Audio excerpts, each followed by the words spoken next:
Halo teman-teman, kembali lagi di Jitek ID dan saya ucapkan selamat ulang tahun untuk kalian yang berulang tahun hari ini. Dan untuk kalian yang baru menemukan channel Jitek ID, silahkan bantu tekan tombol subscribe-nya untuk mendukung channel Jitek ID supaya semakin terus berkembang lagi ya. Dan di video ini tuh adalah video lanjutan dari video sebelumnya, di mana video sebelumnya itu adalah time-lapse build PC. Saya merakit PC yang good looking, yang ganteng, yang PC-nya itu sekarang berada di belakang saya ini. PC-nya ganteng banget, nice banget, good looking banget, dan mungkin di video ini saya akan menjelaskan komponennya apa aja dan mungkin saya akan tes performa PC yang saya udah rakit sebelumnya ya.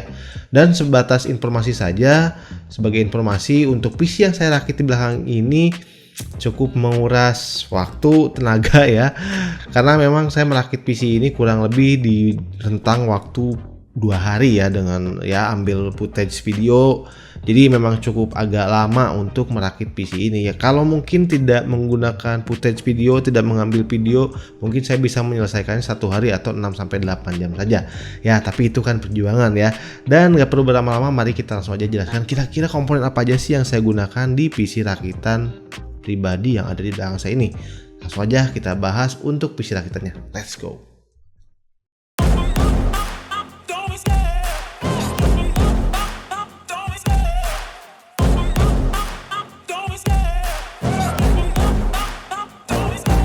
Love the chase and the hunt, and I set the pace when I'm running. I always take what I want and I always give it 100. Don't need a bank, no I'm funded. Play the game like it's nothing. I'm always thankful for something. Don't take for granted, stay humble. Now wake up, it's time to look at the enemy. Look in the mirror if he is no friend to me. It's not working out, maybe it's the chemistry. It's time to break up so I can make a better me. Better believe in your mind, cause it's everything. You can mold, shape, find almost anything. All it takes is some time and some clarity to find your identity. It's mind over everything.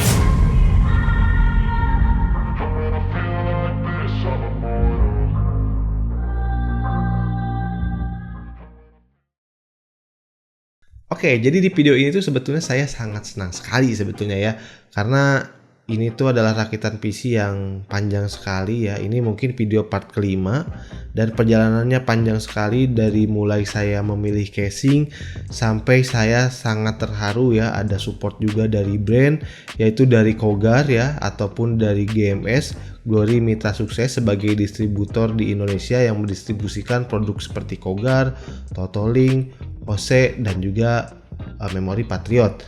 Nah, dan juga di sini ada support juga dari Gigabyte Aorus. Saya juga sangat berterima kasih. Jadi 2 brand atau 2 distributor yang sudah mendukung saya ini sangat luar biasa, sehingga saya bisa merakit PC yang ada di belakang saya ini. Dan tentunya dari Gigabyte Aorus ini nggak tanggung-tanggung mengirimkan juga beberapa komponennya untuk bisa disupport dirakit oleh Jitek ID. Nah, kita langsung saja membahas untuk komponen apa sih yang digunakan oleh Jitek ID di PC rakitan kali ini dan bagaimana sih performanya. Langsung aja kita bahas.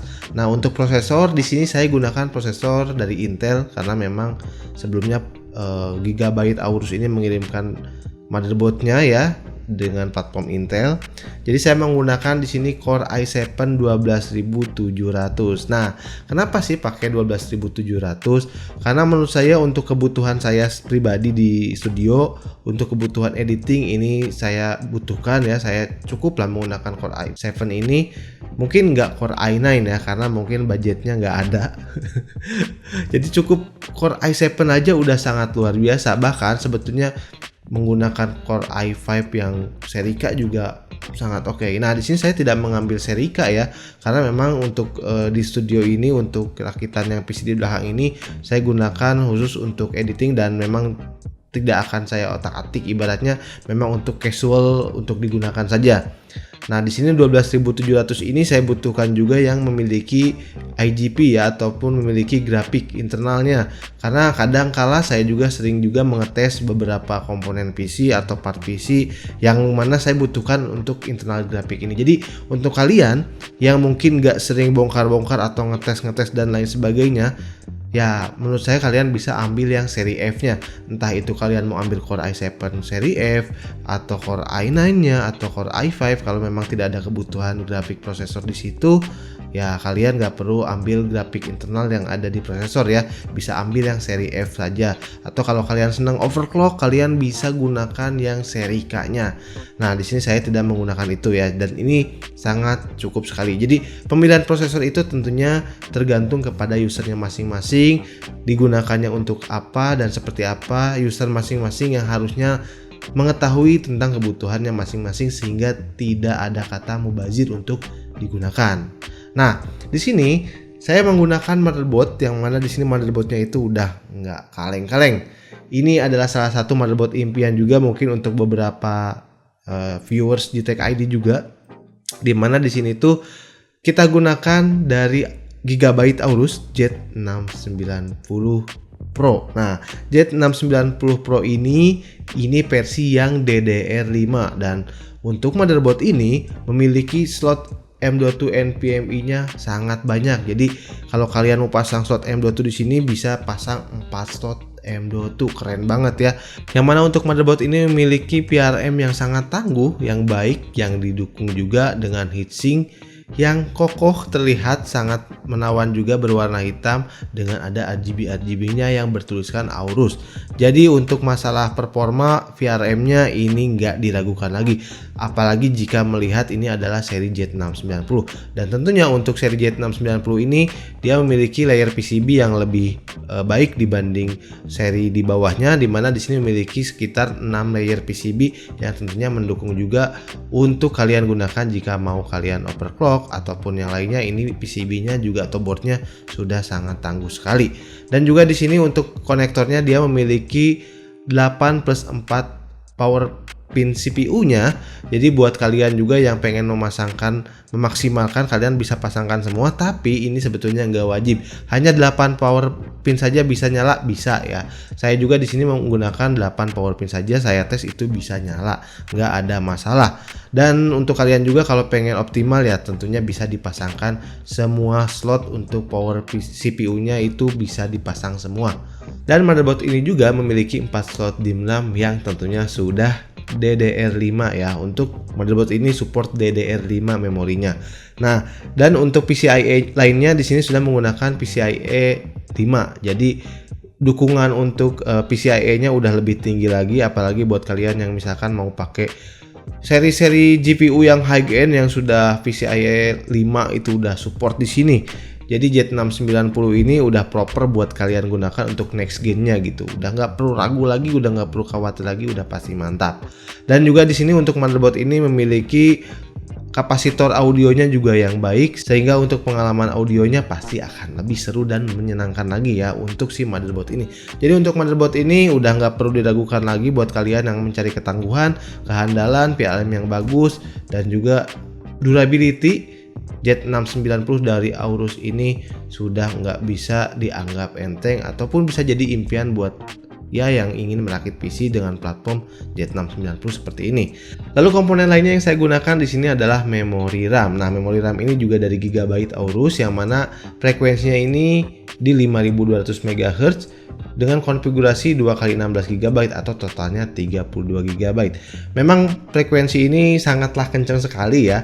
Namun sayangnya RAM ini belumlah RGB, dan kita ketahui memori DDR5 ini harganya masih cukup tinggi. Dan ya kalau kalian mau cari memori DDR5, Aorus memori ini bisa jadi salah satu opsinya. Ya memang banyak pilihannya, namun untuk kehandalan Aorus ini tentunya nggak bisa dianggap remeh juga.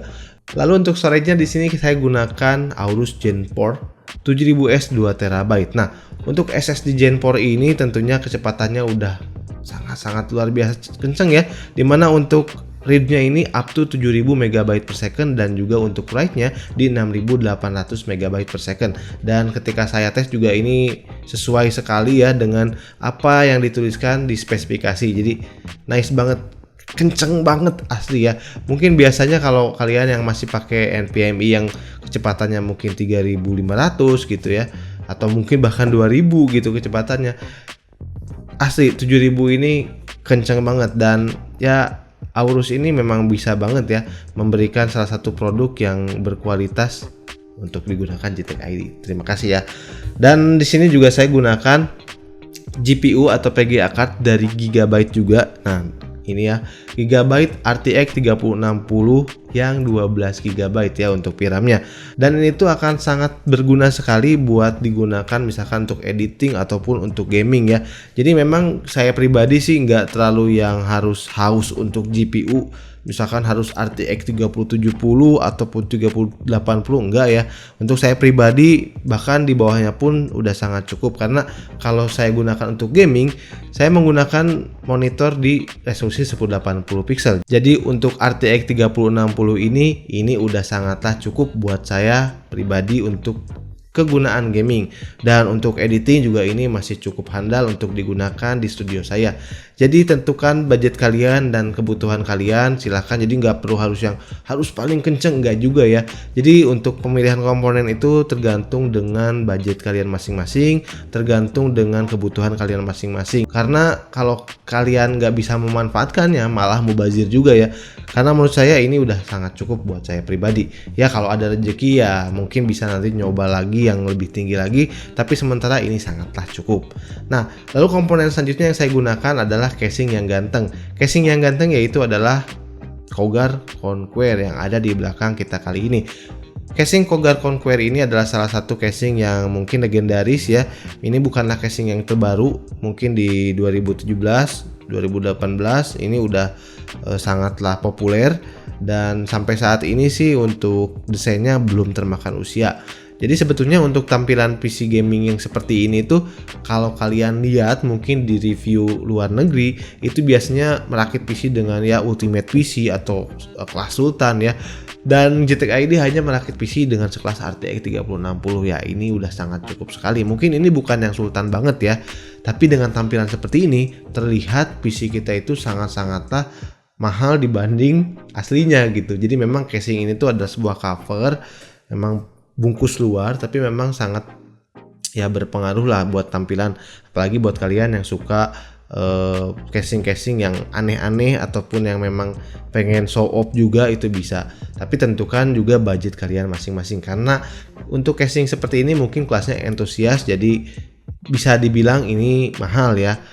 Untuk kelas entusias atau buat kalian yang mungkin awam untuk merakit PC atau mungkin baru di dunia PC, mungkin casing ini akan sangatlah mahal. Mungkin kalau seperti saya dulu awal-awal merakit PC, mungkin ya casing-casing yang biasa aja udah sangat cukup. Tapi ketika kita sudah bosen dengan casing-casing yang ada di pasaran dan pengen cari yang berbeda, casing-casing seperti ini tuh bisa jadi pilihan buat kita. Ya itu selera ya, tergantung kalian masing-masing lagi.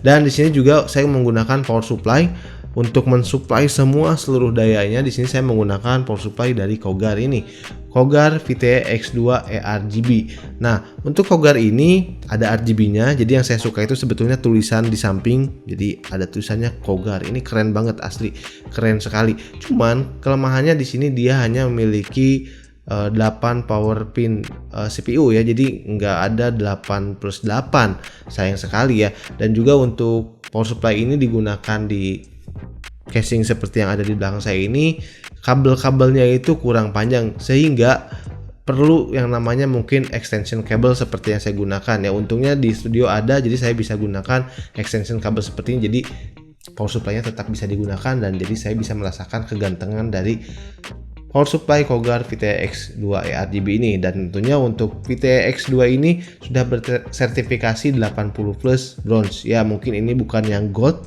walau sertifikasinya bronze, tapi dia itu biasanya memiliki klaim untuk efisiensinya itu lebih tinggi daripada yang disertifikasikan ya.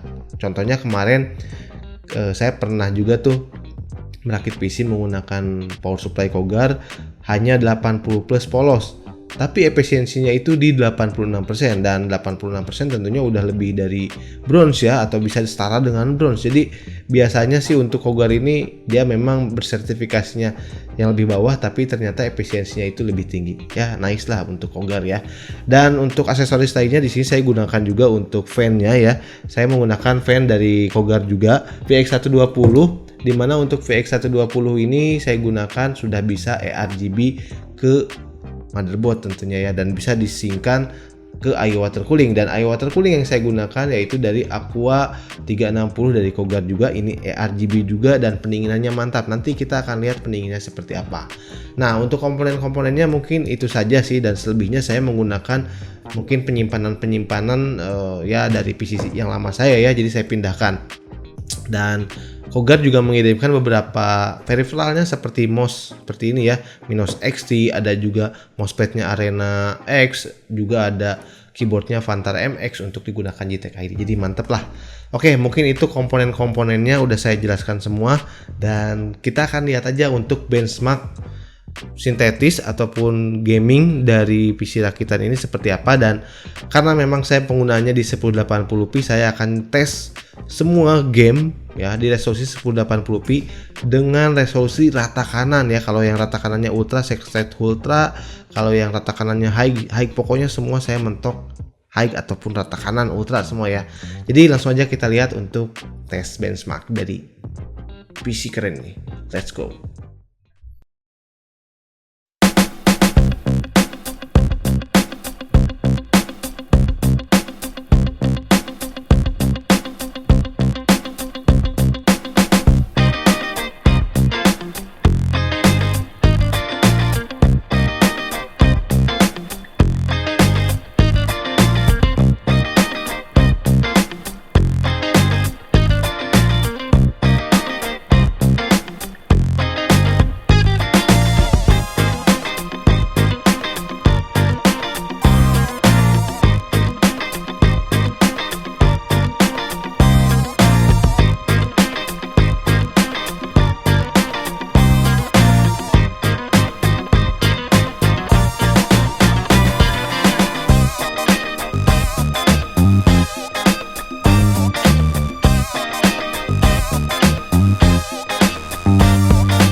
Nah, untuk performanya udah cakep lah, buat saya sangat cukup. Nah, mungkin di beberapa pengujian game nggak ada yang kalian mau ya. Mungkin nggak ada tes Genshin Impact atau GTA 5 dan lain sebagainya ya. Ya kalian bisa lihat benchmark yang tadi ya. Itu bisa menggambarkan game-game apa yang akan kalian mainkan, karena kebetulan tes benchmark yang saya gunakan juga ada beberapa game yang paling berat lah ibaratnya gitu ya. Itu bisa jadi gambaran patokan kalian kalau kalian misalkan, bang saya mau main Apex Legends kuat nggak? Ya pasti kuat ya. Bang saya mau main Genshin Impact 60 fps kuat nggak? Jangankan Genshin Impact ya, tadi Cyberpunk aja udah bisa lebih dari 60 fps di settingan yang ultra. Apalagi game-game yang sekelas di bawahnya gitu ya, udah pasti bisa. Jadi kalau untuk urusan gaming di 1080p ini apa aja udah bisa dimainin dengan settingan high tentunya ya. Apalagi buat kalian yang hanya memiliki monitor 75Hz ini sangat cukup oke. Tapi untuk main game kompetitif tentunya bisa di setting low, ataupun bahkan untuk di beberapa game kompetitif ya pasti udah bisa di atas 100 fps ya. Jadi udah nggak perlu khawatir lagi. Nah, dan di sini juga untuk konsumsi daya saat bermain game ya, full load gaming itu berapa sih gitu kan?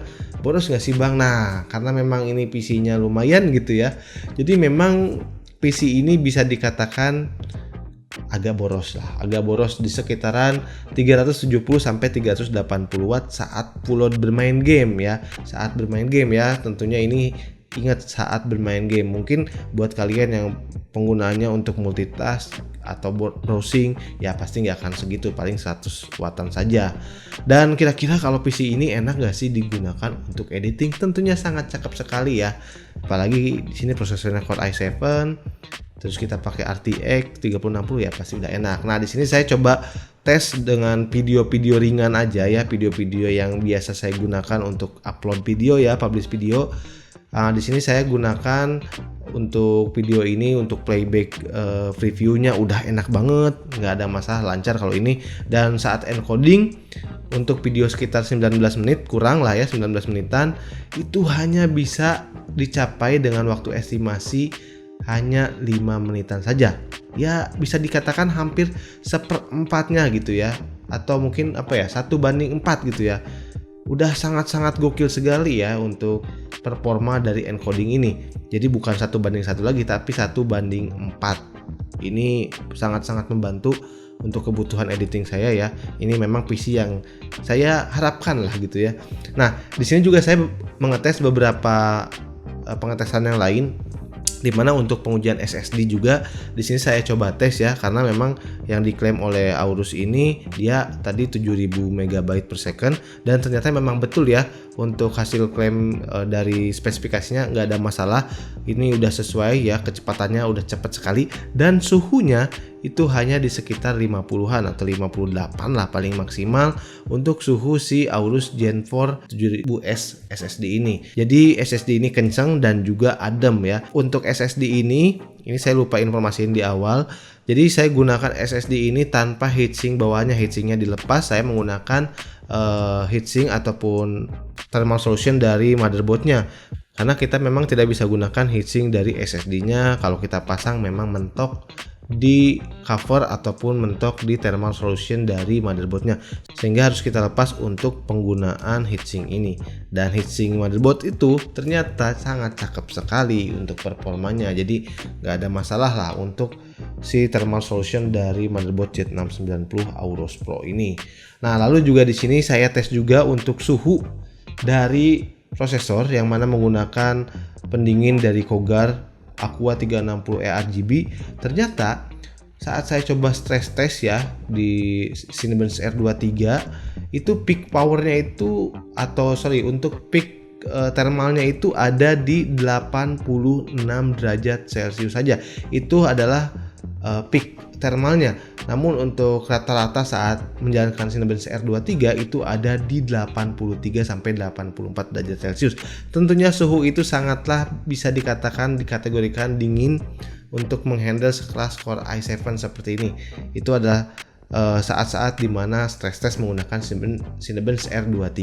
Nice lah ya untuk Aqua 360 ini. Kalian juga bisa lihat juga untuk suhu saat gaming ya, si PGA-nya atau GPU-nya juga adem juga, itu nggak pernah lebih dari 70 atau di sekitar 60-an, 67, 68, dan juga untuk prosesornya ya itu juga hanya berkisar di sekitaran 50-an, hampir nggak pernah menyentuh 60 derajat Celcius.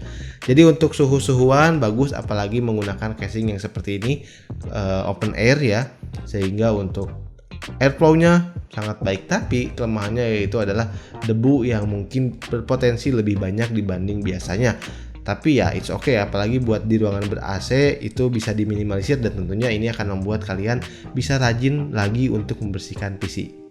Oke, Dan untuk harganya berapa sih kira-kira dari rakitan ini? Nah, kebetulan saya belum menghitung ya. Jadi saya akan tampilkan aja deh kira-kira estimasi rincian harga dari PC rakitan saya yang di belakang ini. Nah, ini nih.